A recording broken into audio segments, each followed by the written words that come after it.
Hey, bonjour à tous. Et évidemment, ça bug d'un point de vue violence sonore. Je pense que je les attaque de manière un peu trop sportive, ces podcasts. Alors que voilà, un podcast, traditionnellement, ça s'attaque par des confessions sur les stéréotypes du genre. Et en faisant des petits bruits du genre bonjour, bienvenue, vous êtes dans la foudre. Écoutez-nous. Ce podcast est sponsorisé par Fleury Michon.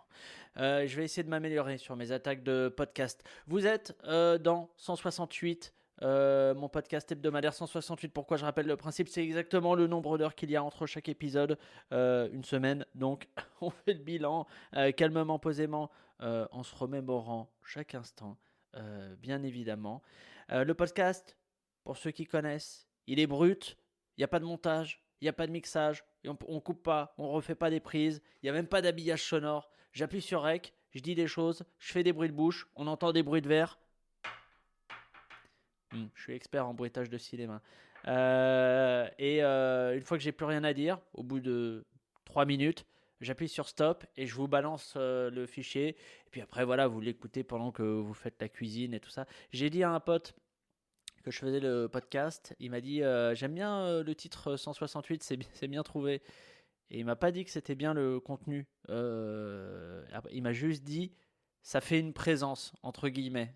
Donc c'est-à-dire que je suis un fond sonore pour que les gens évitent d'être seuls dans leur quotidien.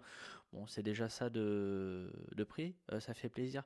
168, j'ai commencé à en faire la promo quoi il y a quelques jours. C'était le quatrième épisode. Avant j'en ai pas fait. Pourquoi? J'avais un peu honte. J'avais honte de ce podcast parce que il est pas monté, il est pas mixé. C'est du brut de brut de brut. Et moi, dans ma façon de faire les choses, de faire des blagues ou pas, faut toujours que ce soit un peu léché, bien travaillé.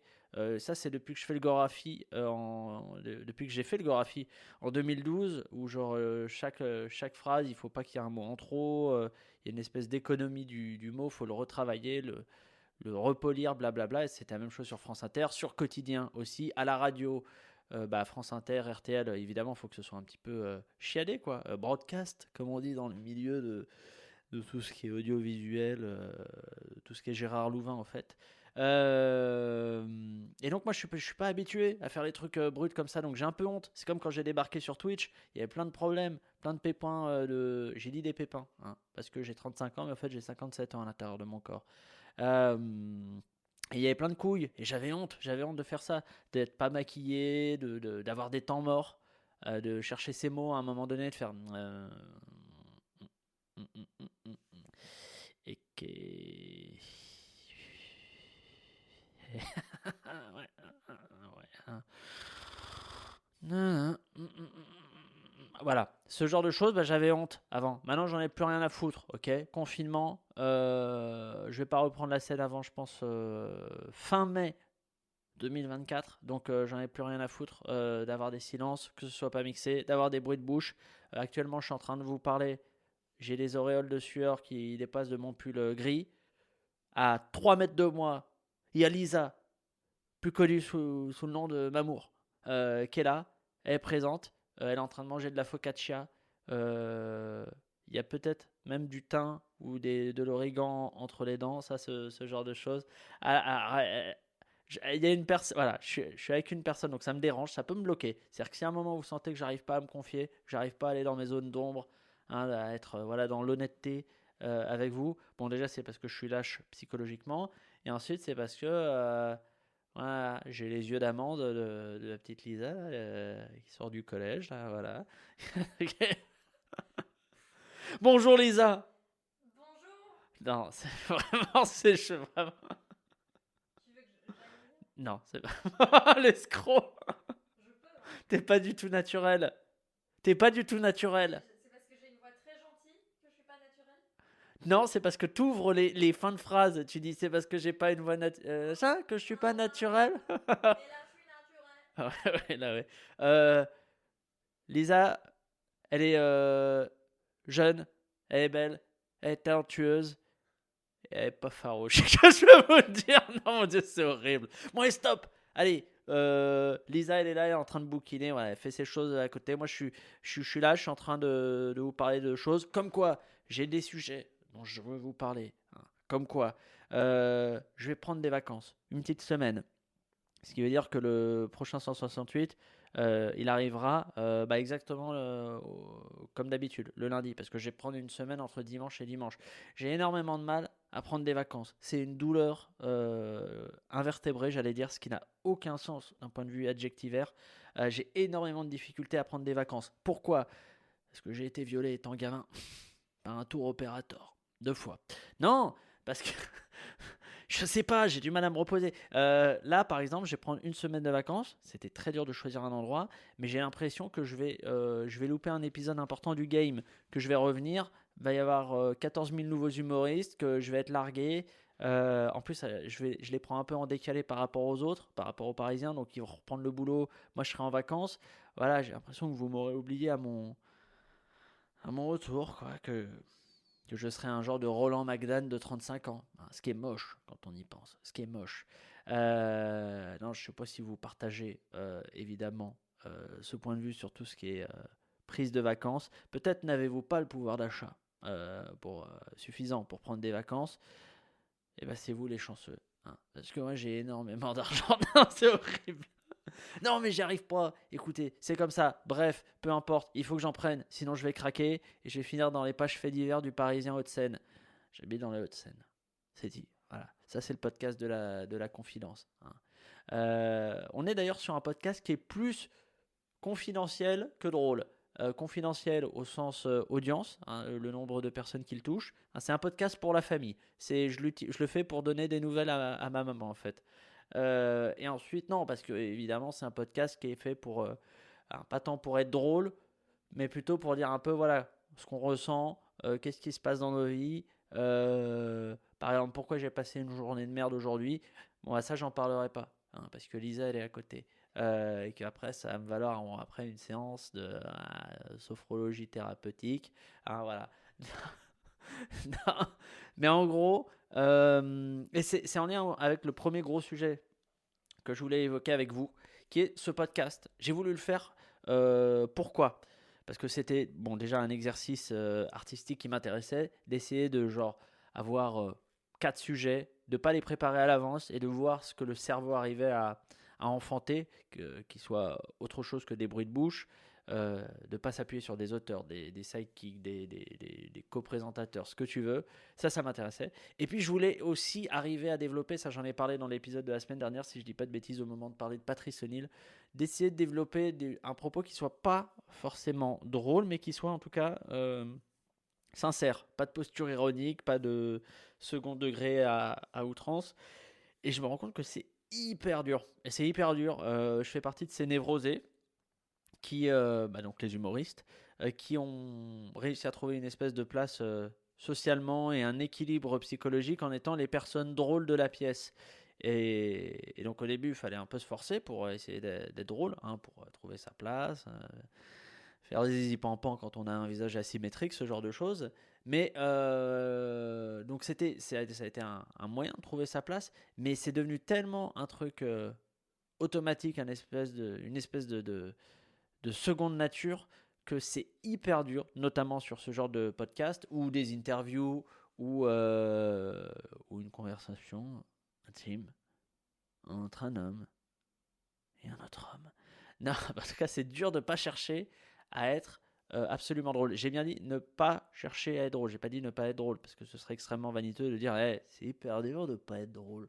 Non, c'est hyper dur de ne pas avoir ce réflexe d'essayer de faire rire les gens parce que c'est un moyen de se rassurer dans son estime de soi. Voilà, là on est vraiment au cœur de toute la podcasterie. Je rappelle que les podcasts, ça sert à 2 choses, à donner des nouvelles à sa maman et à montrer aux gens qu'on a des sentiments. C'est les deux fonctions principales d'un podcast. Mais en tout cas, en vrai, c'est un très très gros challenge pour moi, ce genre de truc, parce que je vais pas dire une connerie du genre, c'est une mise à nu, ouais.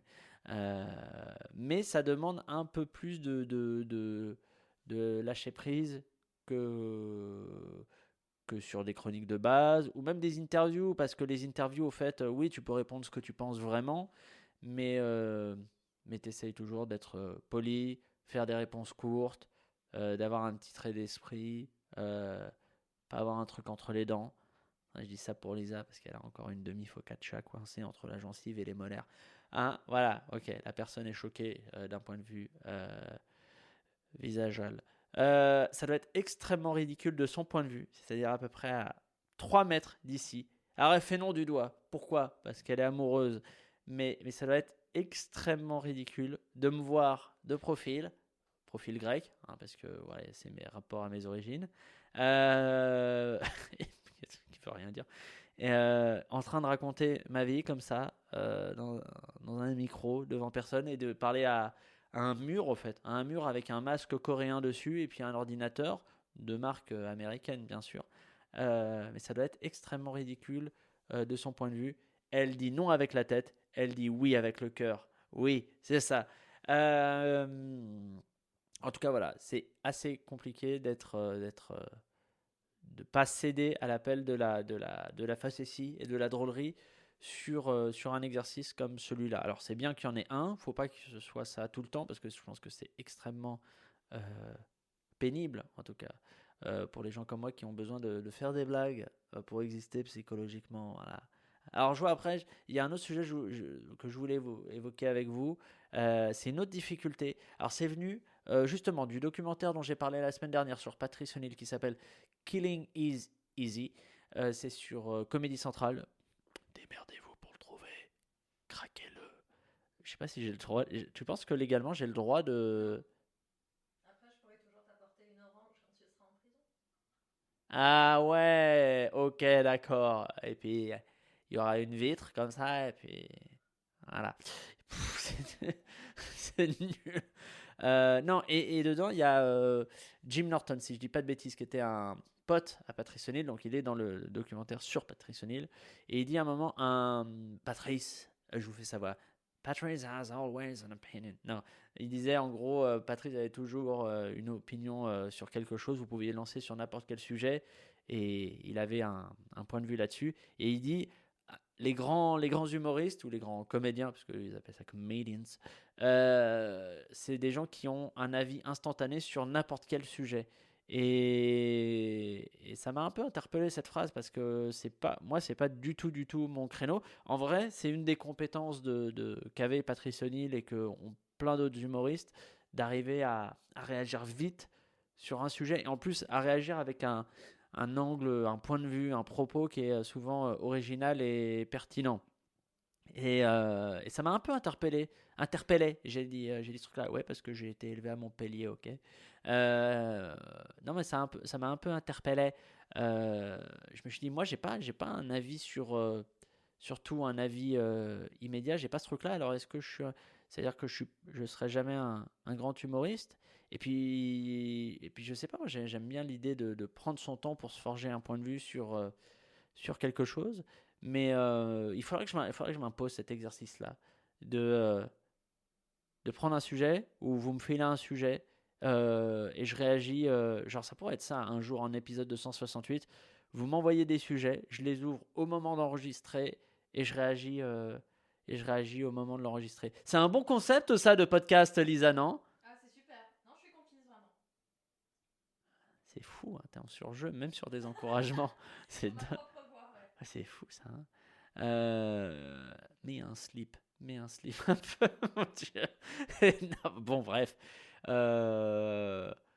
C'est dur en tout cas d'avoir un point de vue immédiat. Non, pas avoir un point de vue immédiat. Si tu me lances sur n'importe quel sujet, je pense qu'à un moment, je peux très vite te dire je suis pour, je suis contre. Ce qu'on appelle techniquement l'heure des pros.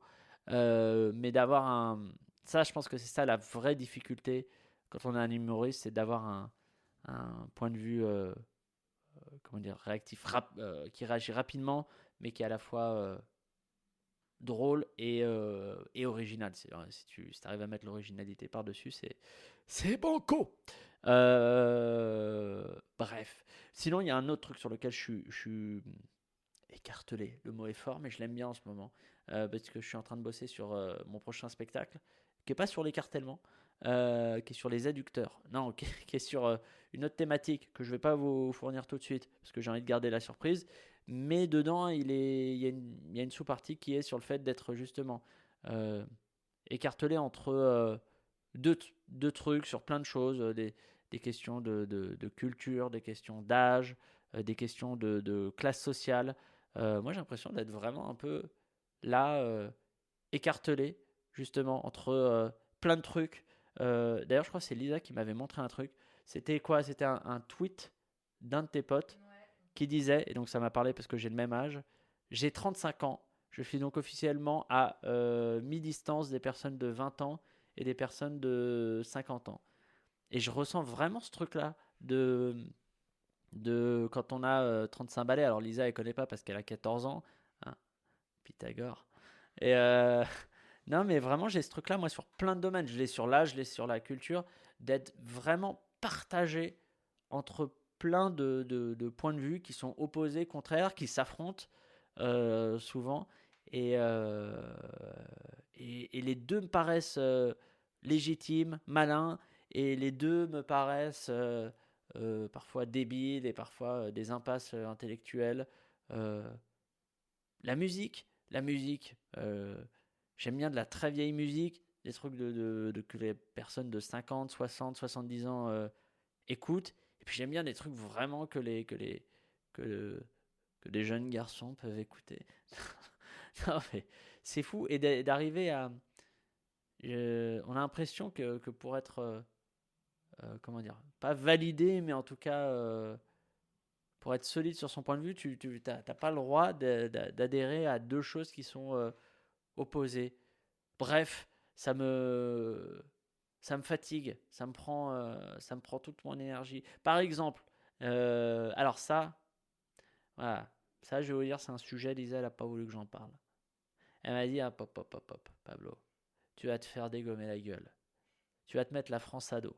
Non, c'est un vrai sujet. Par exemple, je vous donne un exemple de choses sur lesquelles je suis écartelé ou genre, enfin pris entre deux feux. Voilà, on va dire ça comme ça. Je me suis rendu compte il y a une semaine et je l'ai formulé comme ça et je le ressens comme ça que je suis autant fatigué par le discours de Pascal Pro que par celui de Isult. Euh, que ce soit sur le discours des banlieues, la question raciale, la question culturelle, la question des générations. En fait, les deux, qui sont pourtant assez idéologiquement en opposition, qui se stigmatisent les uns les autres et tout ça, les deux me fatiguent autant. Et je me dis, est-ce que je suis tout seul dans ce cas-là? Vraiment. Parce que je vois des gens qui adhèrent à, on va dire des gens très Pascal Pro qui détestent Isult. Je vois des gens très Isult qui détestent Pascal Pro. Mais je vois peu de personnes comme moi qui détestent les deux. Euh, Parce qu'en fait, je les trouve extrêmement euh, opposés, évidemment, dans l'idéal social qu'ils cherchent à atteindre. Mais dans la posture intellectuelle, psychologique, pour moi, les deux, c'est les mêmes, en fait. À faire des leçons, à être pétri de certitude, euh, à être fatigant dans l'énergie de condamnation et d'indignation qui déploie. Et je me demande si on n'est plus de 7 en France à être aussi agacé que par Isult, que par Pascal Pro. Lisa, qu'est-ce que t'en penses? On est combien? Bah, je pense que y a. Moi, j'ai pas d'avis sur la question parce que j'ai peur de me faire lyncher. J'espère qu'on a entendu cette phrase. J'ai aucune idée de si on t'entend correctement, donc je répète, j'ai aucune idée sur la question parce que j'ai peur de me faire lyncher. Mais je pense qu'il y a pas mal de gens qui pensent comme toi. Ah mais c'est une vraie question. Mais ce qui est terrible, c'est que comme c'est des camps idéologiques et culturels qui sont vraiment opposés, euh, c'est soit tout l'un ou tout l'autre. Euh, Déjà, je connais personne qui dit ah j'adore autant Isol que Pascal Pro. J'ai entendu personne dire j'adore les deux. Euh, mais j'entends personne aussi dire je déteste les deux. Et je trouve que là, je prends ces deux personnes, Pascal Pro et Isult, mais en vrai, ce dont je parle, c'est tout ce que ça incarne comme mouvement culturel et intellectuel, c'est un peu un grand mot, mais idéologique auquel il renvoie. Derrière Pascal Pro, tu peux mettre plein de personnes, plein de médias, derrière Isult aussi. Mais je trouve que ces gens-là rendent invivable. Alors, la vie en société, ce serait un mot un peu fort, J'ai l'impression d'être sur AMC. Ce serait un peu fort, je vous le dis. Et non, mais en tout cas, le paysage médiatique qui fonctionne énormément à la polémique. Hein. D'ailleurs, j'espère que ce podcast sera repris en polémique sur jean-marc-morandini.com ou sur Les Inrocks ou sur Combini ou sur Loopsider. On ne les cite pas assez et pourtant leur travail, que je ne connais pas, est formidable. Mais en tout cas, je trouve que ces gens-là tendent à rendre extrêmement pénible la vie médiatique. Donc pour moi, la solution, Iseut, Pascal Pro, une barque, une seule rame. Amusez-vous les amis. Est-ce que c'est une proposition excessive Sans doute, sans doute, sans doute. Je crois que c'était Bill Burr qui disait une fois, en vrai, je crois qu'il parlait de l'avortement. Ou non, il parlait de Trump et Hillary Clinton. Et il disait, il avait fait un tweet, et c'était du genre, Donald Trump est tellement débile qu'il me donne envie de voter pour cette nulle de Hillary Clinton. Je te résume très mal le truc. Et il disait, le Graal, c'est quand tu arrives en un seul tweet à te mettre deux communautés à dos. Et je trouve que c'est un truc, moi c'est un truc qui me parle. Hein. Alors toi, Lisa, je te vois, assis sur le canapé. D'ailleurs, t'es pas assis, t'es en PLS, techniquement. On est sur un canapé PLS. Canapé LS. Waouh, jeu de mots. Ça, c'est parce que Lisa est là. Lisa est une grande fan de jeux de mots. Beaucoup trop, diront certains. Et ça me détruit juste d'un point de vue organique au quotidien. Elle ne voit pas l'impact de ces jeux de mots sur mon organisme. Mais ça me coûte des fortunes en cachet anti-inflammatoire. Ça m'a brisé le côlon, tous ces jeux de mots. Lisa, est-ce que tu peux venir, s'il te plaît? Je suis vraiment ma star. Je t'en prie, prends une chaise, on est quand même dans un milieu confortable. On est à domicile, on est au foyer, on a un seul micro pour deux. Lisa, bonjour. Tu nous appelles depuis 20 cm de mon visage. Non, c'est une vraie question. Le jeu de mots, je crois que je t'ai déjà posé la question. J'ai oublié sans doute la réponse parce que je connais beaucoup de choses déjà de ta vie. Des trucs d'enfance. D'où vient la passion du jeu de mots? Oh là là, ton écran est tout noir. Comme par hasard, au moment où je me mets à parler. Non, Pardon. ça marche. Ok. Wow. Déjà, je suis un peu impressionnée. Donc, merci de me donner la parole dans ton podcast. Alors, la passion des jeux de mots, je ne saurais pas te dire d'où ça vient. Je pense que c'est peut-être quelque chose d'héréditaire. Je pense que mon père en faisait. Je ne sais pas trop. Non, alors j'ai découvert récemment dans un article que Serge Lama aimait beaucoup les jeux de mots. Et là, je me suis un peu inquiétée sur mon état parce que Serge Lama a 78 ans. J'en ai un petit peu moins et je m'aperçois qu'on a les mêmes passions. Et je redirige le micro tout doucement vers moi. Ça se termine en facétie, évidemment, cette intervention. C'est pour ça que je t'aime. Non, arrête, stop. Concentrons-nous. Non, mais écoute, tu repasses quand tu veux dans le podcast. C'est gentil. Et Oui, stop, ça suffit. Allez. C'est horrible. C'est horrible. Mais non, mais il faudrait qu'on fasse quelque chose ensemble. Hein. un enfant Un enfant qu'on appellerait podcast. Ça, ce serait beau.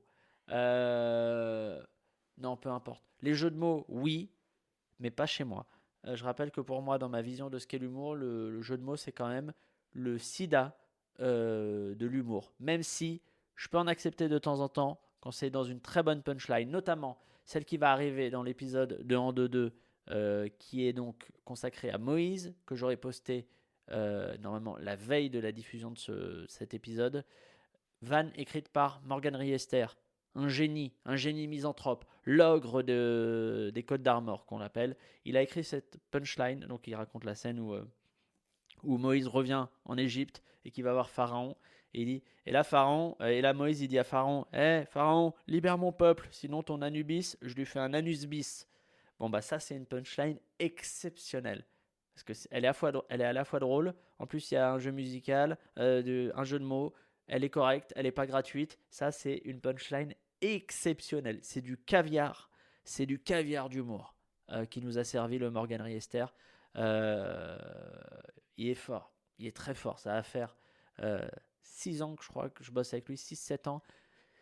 Il est très très très solide en écriture et en misanthropie. Ouais, j'ai eu du mal à dire misanthropie. Et je ne l'ai pas coupé au montage. Pourquoi ? Parce qu'on est brut. Hein, et que le passage avec Lisa, qui est pas top, disons-le, Lisa.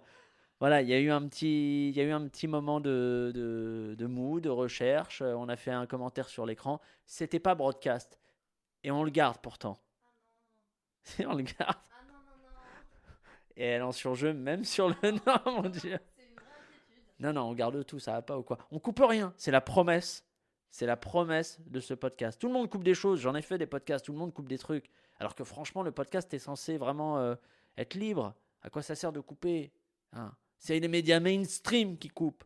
Hein. Bref, peu importe. Dernier sujet sur lequel j'aimerais... ou avant-dernier, j'hésite à vous parler du dernier, à voir. Avant-dernier sujet sur lequel j'aimerais qu'on échange, hein, et qui n'est pas un échange puisque je parle tout seul. Après, vous pouvez toujours m'écrire. Je rappelle que vous pouvez m'écrire à mon adresse. Écoutez bien le narcissisme de la personne, pm@pablomira.fr. pm@pablomira.fr. Vous m'écrivez si vous avez envie de m'écrire. Et puis, bien sûr, si vous avez entendu ce podcast jusque-là, parce que si vous ne l'avez pas écouté jusque-là, vous n'avez pas entendu ce moment où j'ai dit pm@pablomira.fr. Et si on parlait de ces gens qui veulent déconstruire des idées reçues sociétales, là pour moi il y a le combo gagnant. Je vous dis ça parce que je vois évidemment c'est des personnes un peu jeunes, hein. On a entre 30, 35 ans au plus tard, et en termes de jeunesse, on va être sur des personnes qui peuvent avoir 13 ans, 12 ans minimum, qui veulent déconstruire. Ils veulent déconstruire des clichés, ils veulent déconstruire des stéréotypes, ils veulent déconstruire des mots, des syllabes, des chansons de Garou, ils veulent déconstruire des choses. Voilà, c'est comme ça. Non, ce qui m'énerve, c'est pas la déconstruction. J'adore la déconstruction. La déconstruction, c'est quoi ? C'est un genre de méthode, rapport à l'énoncé, qui a été un peu posé par... je crois qu'il y a plusieurs personnes qui ont parlé de déconstruction, mais le plus connu, c'est Jacques Derrida, philosophe aux cheveux hirsutes. Et il avait, pour le coup, lui, une méthode de déconstruction. Et il y a un mec, par exemple, que j'aime beaucoup, que je trouve brillant d'un point de vue intellectuel. C'est Geoffroy de la Gannerie qui a écrit Sortir de notre impuissance politique.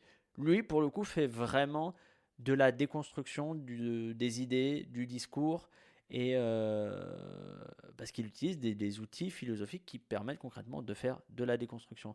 Mais je trouve qu'aujourd'hui, c'est très très à la mode de dire on déconstruit quelque chose.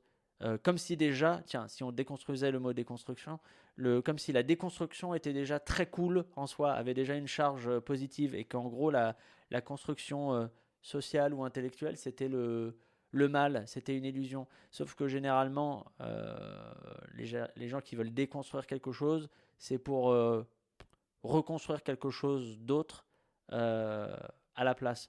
Donc, c'est pas tant le fait que ce soit une construction, telle ou telle chose qui les gêne, c'est concrètement cette construction en soi. Qu'est-ce c'est cette construction en soi qui les gêne elle-même. C'est pas très clair, hein. On est d'accord que c'est pas très clair ce que je viens de dire, hein. Si, moi je trouve ça très clair. Non, mais t'es adorable. Et tu vois, c'est pour ça que je suis avec toi. Parce que tu me diras toujours que je suis bien alors que je suis vraiment pas clair. Ah non, pour le coup. C'est beau ce que tu fais. Allez, ce soir, je te paye une calzone chez Pizza Roma.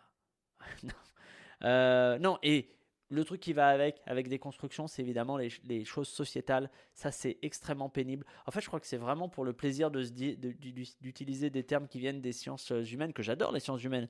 Moi, j'ai fait de la science politique avec de la sociologie et de la philo et de la géopolitique à la fac. J'adore ça. Vraiment, j'adore les sciences humaines. Je trouve qu'elles sont extrêmement importantes pour comprendre le monde, la société qu'on a en face de nous, ou même l'individu, si on prend les sciences humaines comme la psychologie ou la psychanalyse, peu importe. Elles sont extrêmement importantes. Par contre, je trouve qu'il y a plein de gens, alors c'est pas tant qu'ils aient pas une formation universitaire, c'est que je pense qu'ils ils veulent prétendre à un statut intellectuel auquel ils ne peuvent pas avoir accès, et donc ils utilisent des termes issus des sciences humaines pour faire bien. Mais un peu comme les mecs qui se lancent dans le milieu de l'entreprise et qui utilisent des termes, ils utilisent les mots scalable, EBITDA, pour parler juste du bénéfice, du résultat net. C'est le fait de balancer des mots pour juste se donner de la contenance et une espèce d'image d'expertise de l'analyse du discours, de la société, de ce que tu veux. Et ces gens-là utilisent aussi beaucoup le mot sociétal. Alors qu'en fait, ce qu'ils veulent dire, c'est juste social. C'est un enjeu sociétal, il y a un problème sociétal, genre juste, il y a un problème social, au fait. Et souvent, ils utilisent aussi un autre truc, ça m'énerve encore plus. Ah, je suis colère. Et je vous ai dit, c'est le podcast de la colère. Sur 168 heures, généralement, j'en passe 166 à être bougon. Hein, ouais. Et j'ai pas dit chafouin. Parce que les gens qui disent chafouin pour dire bougon, ça me rend bougon. Mise en abîme total. Inception 2, le retour du rêve dans le rêve. Qui était au fait un rêve dans un rêve. Voilà, ça, on n'y a pas pensé. La toupie, elle se transforme en tyrannosaure après. Je sais pas. Il est temps d'arrêter ce podcast. Je veux pas dire l'épisode, je veux dire vraiment le format en lui-même. Et là, Lisa, elle dit non. Pourquoi ? Parce qu'elle aime son homme. Voilà. Non, ils disent aussi quelque chose, les gens qui disent sociétal, généralement, ils disent sociologique, pour juste dire social. Alors qu'en fait, sociologique, c'est juste qui est en rapport avec la sociologie, donc l'étude de la société avec différents outils, quantitatifs, qualitatifs, peu importe. Mais ils aiment bien dire sociologique parce que c'est plus pompeux et ça voilà, il y a un petit côté, j'ai étudié à Paris. Hein. Ouais, j'écoute des podcasts du Collège de France. T'as vu la dernière conf de André Comte-Sponville ? Boris Cyrulnik ? J'ai son nom tatoué sur les reins. Ouais, tout à fait. Non, il faut que ces gens arrêtent. Alors, faut pas qu'ils arrêtent d'utiliser déconstruire ou sociétal. Faut qu'ils arrêtent de les utiliser s'ils ne le font pas derrière. Tu vois ? L'idée, c'est d'être de faire ce qu'on dit un peu. Et de pas juste dire on fait une déconstruction de quoi que ce soit, alors qu'en fait, c'est juste on réfléchit. Dans ce cas, tu dis non, on a une réflexion autour des stéréotypes, de genre, des idées reçues concernant les ouvriers, ce que tu veux. Tu dis juste on réfléchit, tu dis pas on déconstruit. Parce que la déconstruction, c'est, j'allais dire, une méthode de réflexion bien particulière. Voilà, j'ai dit ce que j'avais à dire sur ce sujet-là. Est-ce que j'évoque le dernier sujet ou pas, Lisa ? Je me rappelle plus de ce que c'est. Super, je te raconte ma vie. Et toi, ça n'a rien à faire. Je vais te demander de lire le sujet sur l'ordi et tu me dis si on en parle. Moi, je le trouve super. Ouais. J'aime bien parce que tu as un peu rapproché ta bouche du micro parce que tu voulais qu'on t'entende clairement dans le... Ouais, je me tiens un peu comme une enfant dans l'école des fans et c'est Jacques Martin qui me tend le micro. C'est vrai, rapport au surpoids et au fait que mon ventre dépasse et recouvre ma ceinture petit à petit. Non, rapport à ma timidité, un peu, j'ose pas trop. Mais pour le coup, je t'encourage à faire ce dernier sujet. Il est hyper cool, je trouve. Merci, madame. Je pense qu'on a entendu ma barbe frotter le... Ouais, c'est vraiment une barbe qui frotte un micro. Et ASMR de barbe. Bon, le dernier sujet. C'est un truc à propos des vannes. C'est un sujet sur lequel je suis partagé. Ça m'est arrivé dans ma vie d'artiste de cabaret, depuis 2012, de vanner des gens. Parfois une fois, parfois deux fois, parfois 700 fois si c'est Gérard Larcher par exemple.